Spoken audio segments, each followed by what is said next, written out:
Well, better late than never, I guess. I mean, it's 9:16. Sorry, kids. I was working on something. Yes, indeed, I was working on something, and no, it was not this beer in this glass. That's an Anchor Steam glass, a very beautiful Anchor Steam glass. I love this glass. This beer is not Anchor Steam. This is Devil's Pale Ale from Great Lakes. I was working on this, but it wasn't much work. I was enjoying it too much. But what's it those stupid posters on the internet always say? Do what you love and you'll never work a day in your life. That's nonsense.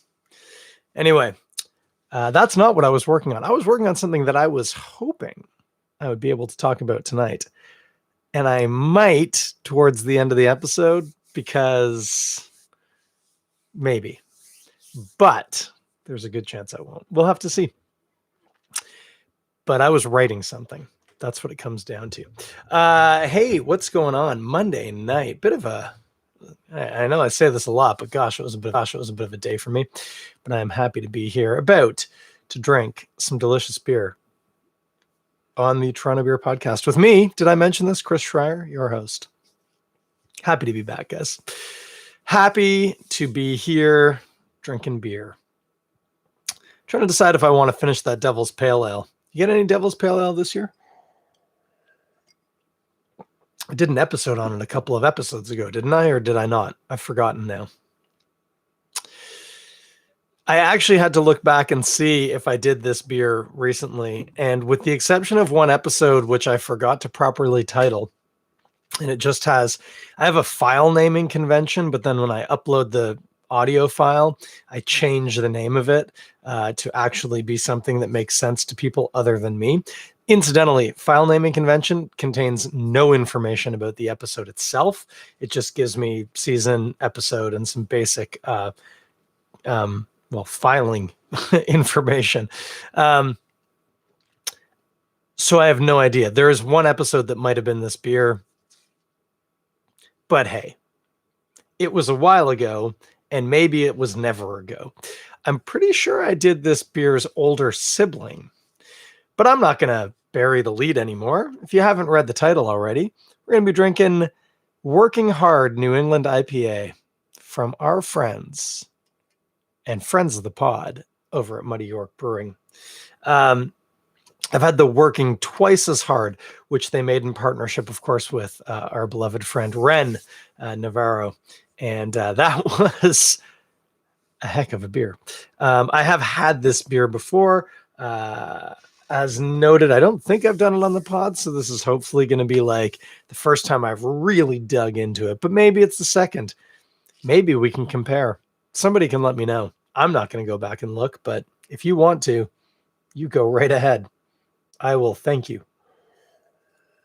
Just having another sip of that Devil's Pale Ale. I was going to say I won't stop you from doing it, but indeed, not only will I not stop you, I'll say thanks. Unless you're a real jerk about it, in which case I'll tell you to go do something to yourself with yourself. Anyway, hey, Jake's just joined us. Let's get drinking. Sorry, I got an itchy back. I'm going to keep leaning in towards the camera to itch sort of my lower back. I don't know why it's itchy tonight. I might have fleas. Now I'm itching my chest. It's fleas. It's clearly fleas. Humans not known for getting fleas, but you can. Takes some doing. Hey, let's open this beer up. I could be totally wrong about that, by the way. I've just never known anyone who had fleas. And I've had animals that have had fleas. I didn't get fleas that I know of.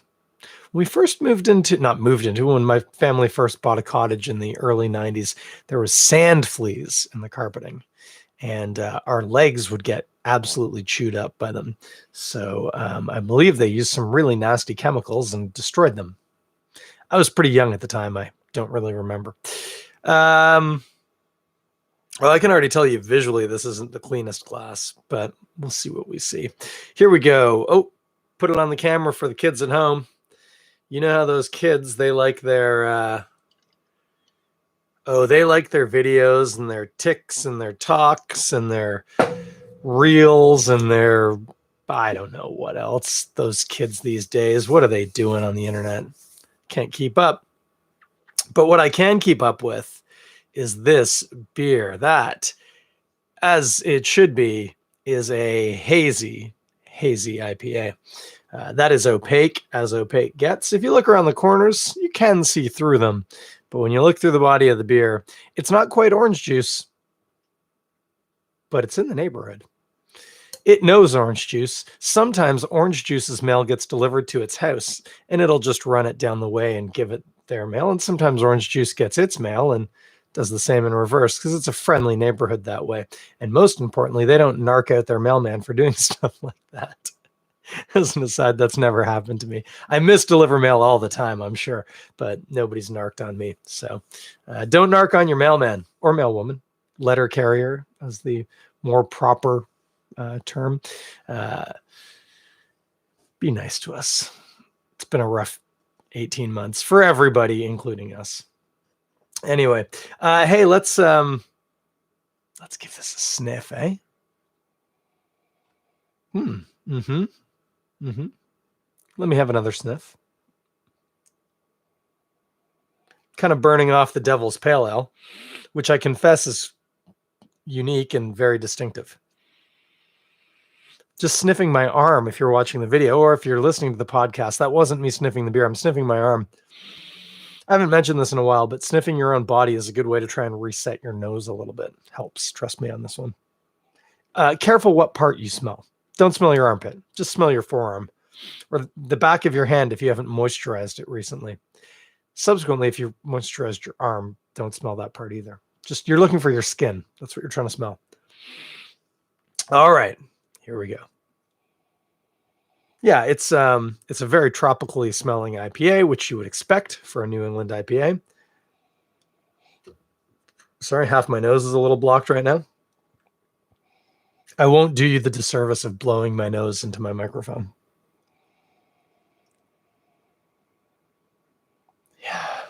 Yeah, like I would go with tropically. There's a bit of mango in there. There's obviously always going to be a bit of citrus.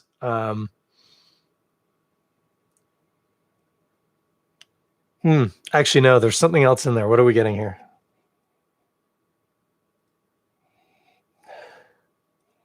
It's like pineapple or almost star fruity. I'm going to taste it because, again, my nose just isn't great these days is what it comes down to, guys. I'm just looking at it in the video. I can never remember. Yeah, my nose gets crooked in different ways depending on which way was the last way I broke it. And the last way I broke it about 6 weeks ago was apparently to the right. I think it used to tend towards the left. Yeah, I can't remember. Oh, look, I even just moved it. Anyway, my nose is useless. That's the point. Okay, here we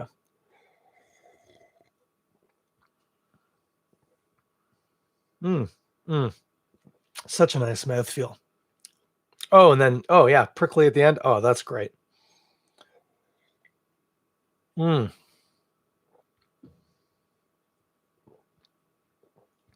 is a beer I would rather not be doing live. I'd like to spend a bit of time with it.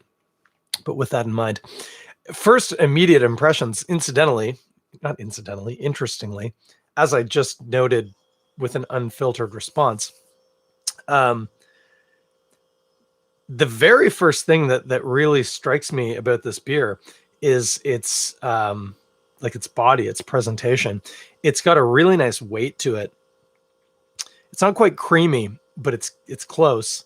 But then the finish, there's quite a prickly carbonation, and the hopping on the finish comes in quite evergreeny, which with that prickly carbonation just annihilates that weight in a good way. It's not a heavy lingering beer.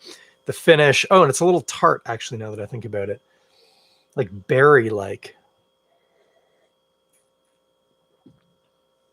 This is what I'm saying. I kind of wish I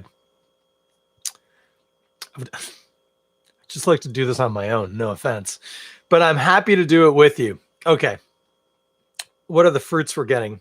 There's definitely some citrus in there, tending maybe even towards lemon, but grapefruity.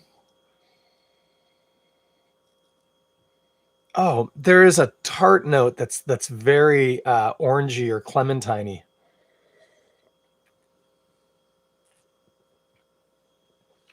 It's interesting because in IPAs, when we talk about grapefruit and lemon, we're talking about citrusy notes, which that's all hop. I mean, citrus is just hops. You don't really get it anywhere else unless you put citrus in the beer, like actual citrus. And so in that case, you're talking about the hops. It's the terpenes, it's the oils, the essential oils, and it's different combinations of them. Individual ones have specific things they taste like, and then when you mix them together, they can give you interesting things. And of course, hops can be citrusy, they can be tree fruity, they can be tropical, they can be evergreeny, they can be earthy, they can be herbal. Which is it? Is it Sabro? Can be coconutty of all things. These are all the essential oils, the terpenes. Terpenes? I think it's terpenes. What's interesting in hops is when we talk about citrus and we talk about especially grapefruit and lemon, and to a lesser extent when we talk about like orange and people say like the peel or the skin, these are tastes that are citrusy but which are bitter focused, right? It's the bitterness of lemon or lime, sometimes peel, grapefruit peel, and also grapefruit juice has a real bitterness to it, which I've said this before. It's a weird grown-up taste. It's quite sweet, especially pink grapefruit, but with a real bitter note to it. Lemons are a tricky one. They're very acidic, so they're very sour. But have you ever noticed how sticky lemon juice is? That's because lemons are very high in sugar. Lemons would be like painfully sour if they didn't have a ton of sugar in them as well. That's the only reason why we use them in things like squeezing them into our water or in cooking, is there's enough natural sugar in the citrus fruit to sweeten it up. The thing that I was going to say don't get, obviously that's not true because we're talking about it here. But historically, and even going back 5 years, 6 years, maybe a little further back, what you typically didn't get from the citrus notes in hops was actual tartness, right? You'd get bitterness, you would get floral qualities. Again, if you get into the evergreens, dank, earthy, whatever. But actual tartness is a bit of, I don't know if it's that brewers are getting better with how they use their hops, or if the hops themselves are presenting more of that, or if it's a bit of both. I maybe would have to ask a brewer who knows more about this. But this is an IPA. So I'm pretty sure this might have wheat in it, and wheat can give a tartness to a beer, like wheat in the malt bill. But you also can get some of that off of the hops. And this one definitely, there is an actual tart acidity to the beer. It's not a sour beer. It's not even close to that, but there's a tartness to that fruity quality in the beer that that's a fairly new thing in the world of IPAs, especially, I mean, exclusively in New World IPAs. You're not going to get that in a traditional British IPA, or at least you shouldn't. But that idea of tartness, again, it's not sour. It's not a sour beer. Don't get that in your mind. But that citrusy quality actually has some tartness. Again, I assume that there's probably a bit of wheat in here that can be adding to it as well. But that's one of the things I'm getting. Really got sidetracked there for a second. Actually, there's a bit more pine on the nose now. It could just be that the scents are settling into my my brain. When you smell something, like you're actually getting little particles of it in the air, and it attaches to receptors in well, mostly your nose, your upper mouth, back of your throat. And I don't know about the science here, but personally, I find it actually takes a little while for my brain to detangle that. So if there's something really prevalent, you'll get it. But if it's a little bit more of a mixed bag, it takes my brain a little while to figure that stuff out. Might just be my brain. My brain's bounced off the inside of my skull more times than since I can remember. That's true. Also, more than is good for me.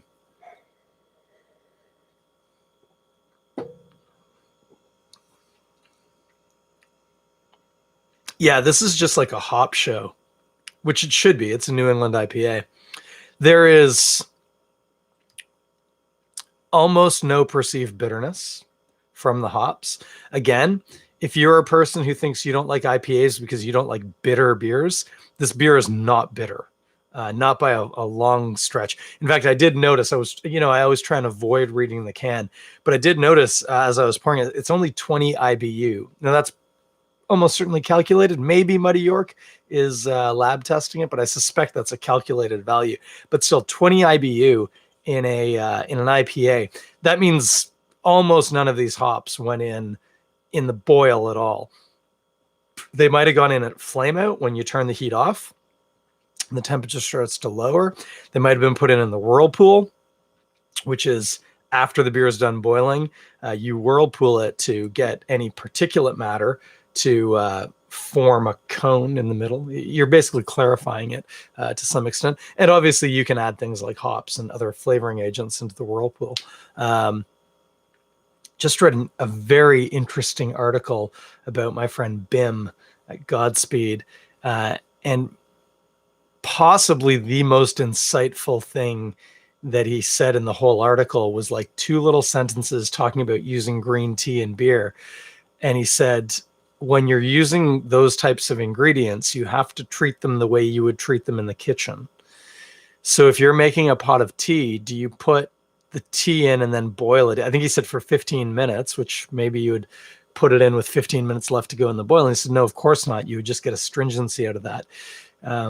You would brew the tea off the boil and only let it steep for a short amount of time. And so you need to do the same in beer if what you want is the taste of the green tea the way that you're familiar with it. And so that in of itself shouldn't be particularly insightful, and yet it probably is for a lot of brewers. And then I would expand that and say that if you're a brewer who wants to use non-traditional ingredients, I mean, you can do what you want. It's your brewery. But if you don't have experience using that ingredient in another real world way, and again, we're talking about non-brewing ingredients, odds are you're not going to make good use of that ingredient. So I'm not saying don't do it, but I'm saying, hey, if you want to use a non-standard ingredient, get familiar with the ingredient on its own first. And especially if it's an ingredient that has another preparation, green tea here being a perfect example. Get used to making pots of green tea that taste the way you want them to, and then apply that process to your brewing. Figure out how to put that into your brewing process. Don't just think, oh, the green tea that I steep for 6 minutes in a pot of water that's off a boil and is cooling as it steeps, I can just take that and throw it in the boil and then let it ferment for 6 weeks and it'll be exactly the same. It won't be. Taste, flavors, those components, they tend to be volatile. And if you remember, was it last week we were talking about a beer that tasted cooked? Things change depending on what you do with them. So that was a very insightful thing. And I would more than second the idea, that brewers shouldn't just be brewers. You should be curious all the time, and you should be tasting everything, not just beer, not just drinks, but anytime you consume anything. And it's tiring and it's tiresome. And it's, I did my apprenticeship as a French chef. I very rarely eat something just to stick in my mouth and chew it and swallow it. Even when I'm eating like a Cliff Bar before I go to rugby practice, I genuinely am parsing out the oats and the sugars and the chocolates. Become curious about the things that you put in your mouth, all the things. Hey, get your mind out of the gutter, guys, in terms of food, and think about the way ingredients taste, the way ingredients work together. And again, if you're going to brew with non-standard ingredients, learn how to use those ingredients in their own right before you try and use them in beer. What were we talking about? This is Working Hard IPA from Muddy York, and I feel like I'm working hard right now. I feel like I'm on a real soapbox. By the way, that article was in some brewing magazine, and I think it was written by Stephen Beaumont. Is that right? No, somebody else shared it. Yeah, I think he wrote it. Cool article. Interesting insight. If you know BIM, you know the story, but if you don't, it's a great story. And again, 2 sentences of very cutting insight, I think.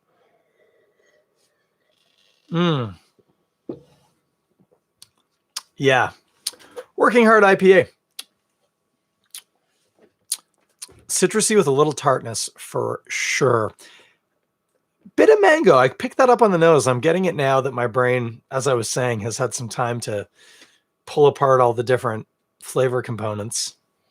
Really nice. Like, far and away, my favorite part of this beer is the mouthfeel, the weight of it, and then that finish, prickly, piney finish.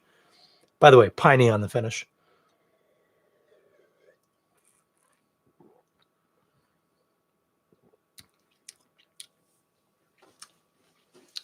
The tartness is less berry-like the more I spend time with it. Still get little glimmers of maybe like strawberry, but it's mostly citrusy and piney. I'm going to read the can now and see what they say about it. It's Mosaic and Eldorado. Okay, Eldorado, notoriously lemony hop. And by notoriously, I mean in the best possible way. Mosaic can do a lot of different things, but it can actually impart some berry notes. So, hey, I'm doing okay here. Mosaic also can get quite piney depending on how much you put in it. So that's something to think about. They say it tastes of mango, stone fruit, and tangerine. Yeah, I can buy that. Stone fruit, when we say stone fruit, we're talking about peaches, nectarines, pears to some extent. Not pears, pardon me, plums, different pea fruit, peaches, nectarines, plums, things with a big old stone in the middle. That's what we're talking about. Peachiness.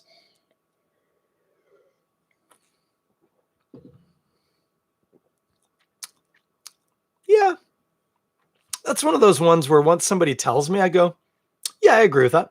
Yeah, I could buy some peachiness in there. Yeah, for sure. Not plums, peaches. That is one thing, and I'm not criticizing Muddy York. Everybody says this. Stone fruit. Tell me which one. Plums and peaches taste distinctly different. Again, a nice little tart note on that, which, what do they say? Tangerine. Yeah, I'll buy that. Maybe even a touch lemony. This contains water, malted barley, oats, hops, and yeast, so no wheat. So any of that tartness is indeed just coming from the hops, and the haze is coming from the oats, which makes sense. That's a very common choice. But I would have definitely thought there was some wheat in there. Who knew? Not me, evidently. The can knew. The can knew, man. What are we going to eat while we drink this beer? Well, I'm not eating anything. That's like a dad joke. You can tell if you're watching the video. I do have some Devil's Pale Ale left, but that's not a meal. These are always so hard. New England IPAs, I don't know. Hang on, I'm going to take a sip and then I'm going to get back on my soapbox. I was already on it once. It might happen more than another time. Okay, I'm going to say something controversial here. New England IPAs are great, and I really like them. Man, I love a good IPA. I drink so much cold yellow lager now, and I love it. It's great. Like, I'll just fill my fridge with Czech lagers from Godspeed or Dortmunder or cans of Dab. I've got some Dab in my fridge right now. I just really like lagers. Stark Pils from Amsterdam. Vim and Vigor from Tooth and Nail. Even the premium lager from Great Lakes. Pretty solid, not going to lie. All the Hellas beers you can get, Muddy York, Welly, you name it. Ice cold beer from left field. I drink more of all of those than pretty much anything else, but man, I still like a good IPA. So I don't know. I'm a couple of levels of hipster. Do you guys ever listen to ska music? It's kind of like when you like first wave and second wave and you can tolerate third wave. That's kind of like what I feel like this beer perspective is. But anyway, have we gotten to the fourth wave of ska? We must have. The third wave was in the 90s. That was like almost 30 years ago. It's probably time for a fourth wave of ska. I wonder what it'll be. The thing that I was going to say that was controversial, despite the fact that I do genuinely love New England IPAs, I don't necessarily think I want to or need to pair this with anything. It's a pretty good beer. I like it the way it is.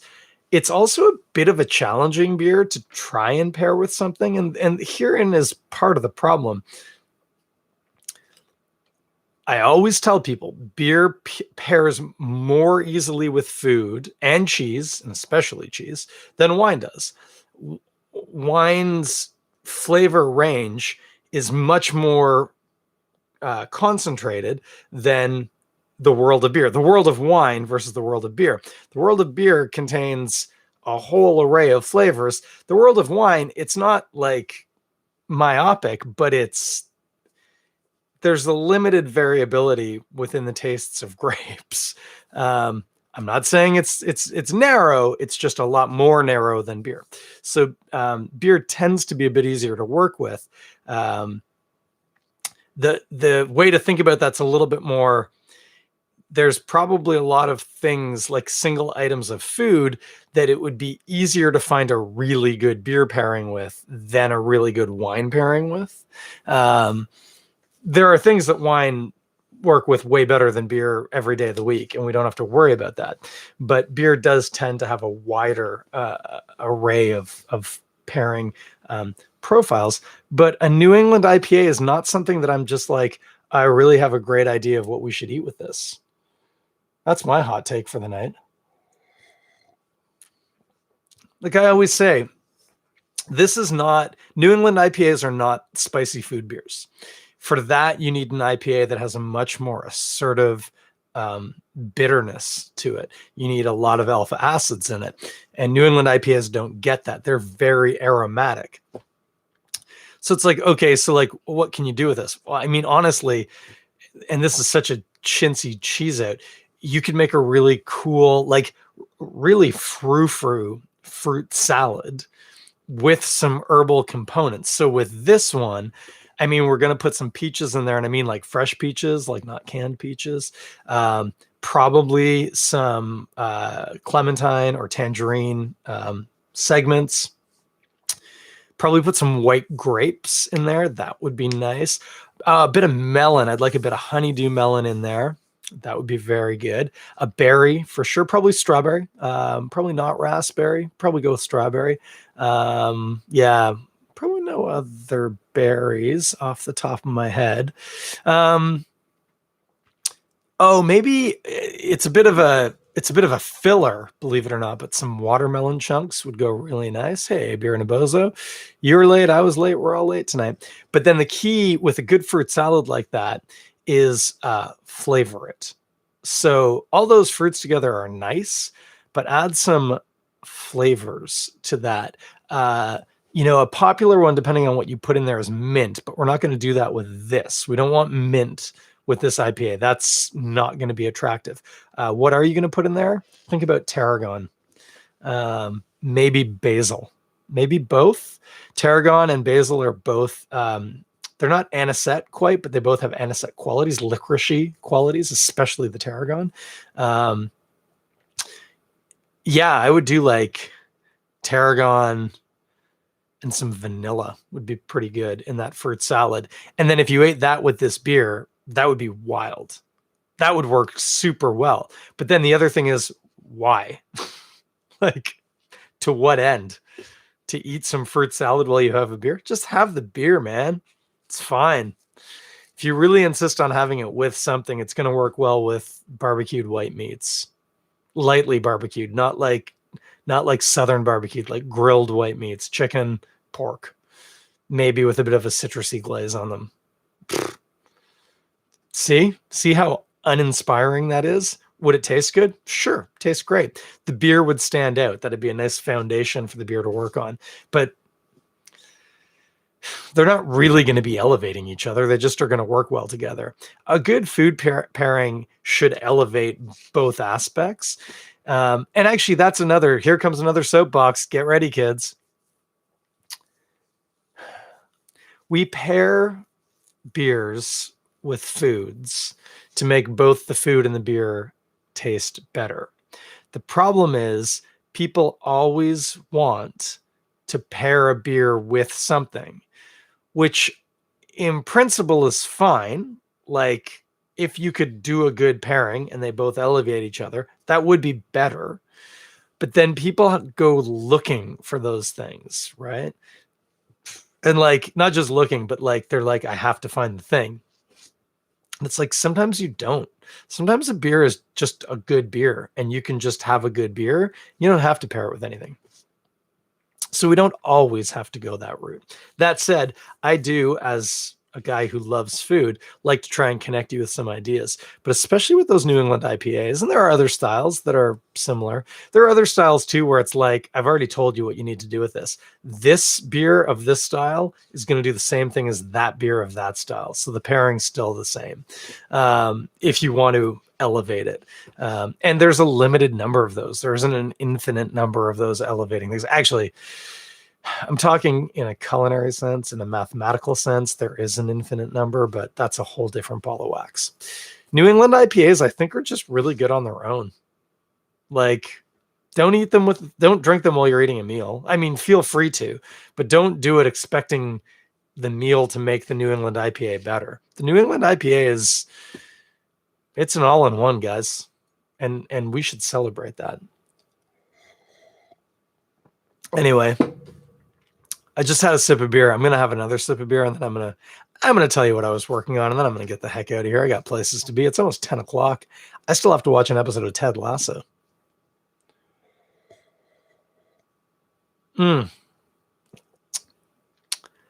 That IPA, New England IPA as a standalone, is perfect. Anyway, working hard. New England IPA, Muddy York. I bought this at the LCBO. You can too. You can also buy it at the brewery in East York, where I have not been since before COVID. And that makes me sad because I do like that brewery. As I've mentioned on podcasts before, the problem is it's a drive now for me. It's not a walk. And also I used to kind of work in that neighborhood. I don't work in that neighborhood anymore. So I don't get there nearly as much as I should. So that's unfortunate, but I would suggest you go. Beautiful space, lovely tap room. Staff is second to none. And the beers are, as noted, fantastic. So get yourself over to Muddy York, pick up some Working Hard. Get some of that porter while you're there. Get all of it, but make sure some of it's the porter between you and me and whoever else is listening. And what was I working on?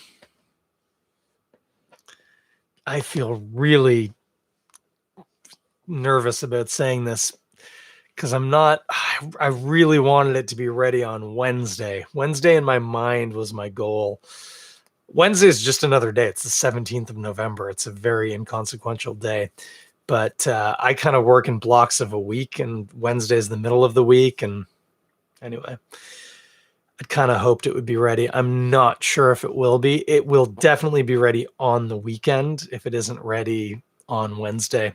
But I was going to say, so few people listen to this podcast. That's not entirely true. Dozens of people listen to this podcast, which incidentally is why there's no advertising in it, because podcasts that have hundreds of thousands of listeners are having trouble finding advertisers right now. I'm not even looking, and no one's knocking. I really appreciate everybody who listens to this. I appreciate it when people comment on it or come up to me and talk to me about it. It does genuinely make me feel very good. And it's why I do it. I do it partially because I do like the thought process, but I really enjoy the notion that other people seem to enjoy it too. So for those of you listening, whether it's on Instagram or YouTube or on the podcast player of your choice, thank you. And this is what I was working on. I think I'm going to make a craft beer zine. You remember zines? I had a buddy in high school. He made a zine about indie rock music. It's called Justy. His name was Chris Slorak. He was a heck of a cool guy. Another fellow named Chris, I always felt like he was a Chris that I could attain to be. I don't think I ever did. He was a heck of a cool dude. Really like that guy. Lost track of him ages ago. That happens with high school people. If we were to bump into each other, I'm sure we would chat. It'd be lovely. But he was a really cool dude. And he made a zine. Classic, cutting out things from magazines, writing things, drawing pictures on paper. Then he photocopied it, folded it, distributed it. I had every issue. He didn't make many, but I had every issue. Reading about Sebadoh and Eric's Trip and Grasshopper. Man, remember those bands? Remember Thrush Hermit? That's Joel Plaskett's band. Joel Plaskett. Man. Anyway, I thought, man, it'd be cool. There are some great, honestly, really good professional beer publications out there. The Growler is still around. They're doing biannual, twice yearly issues. And I know that Jordan, who's their editor, wants to try and get it back to quarterly at least. Don't know what's happening with Original Gravity OG. It's the OG. That's cool, but I haven't heard anything from them in a while.